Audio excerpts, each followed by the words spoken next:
కాకుండా నీకు ఉచిత బస్ వస్తుంది కదా, బస్సు వస్తుంది, ఆ బస్సు కరెంట్ ఒకటి, మళ్ళీ ఏంది సిలిండర్ గ్యాస్ ఒకటి, మూడు వస్తున్నాయి అంతే. ఇప్పుడు ఈ ఉచిత ఆరు అన్నాడు, ఆరు లేవు, మూడు. రైతు భరోసా లేదు, రుణమాఫీ లేదు, ఏమి లేవు. ఇంట్లో అన్నాడు, ఆయనే అన్నాడు, అవన్నీ మళ్ళా పాటించాలా లేదా? పింఛన్ అయితే ఈయనకంటే చిన్నోళ్ళకి వస్తుంది, ఈయనకు పింఛన్ అంటే అప్లై చేసిండ్రా? చేసినావు, మీసో పోయినావు, చేస్తే కూడా రాలేదు. ఏమన్నారు అసలు? వాళ్ళు ఏమన్నారు?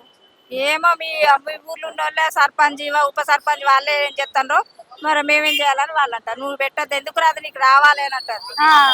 ఇప్పుడు ఉచిత బస్సు ఉంది కదా, ఉచిత బస్సు వల్ల ఉపయోగం ఉందంటారా లేదంటారా? ఉపయోగం ఉన్నది, అంటే తీసేయాలి. ఉచిత బస్సు వల్ల దినసరి సరుకులు, ఉప్పు, కారం, బియ్యం వీటి మీద ఎక్కువ రేట్లు పడుతున్నాయి, ఎఫెక్ట్ దాని మీద పడుతుంది అంటున్నారు. మీరేమంటారు? దేని గురించి పడతాను? ఇవన్నీ ఫ్రీ రేట్లు పెట్టేసరికి అదే ఎక్కువ రేట్లు పడతానా? అది కరెక్టే.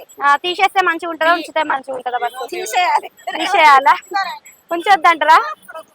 ఓకే, మేమేం చెప్తాం కానీ అనుకున్నప్పుడు పనులు చేయాలి. థ్యాంక్ యూ అమ్మా.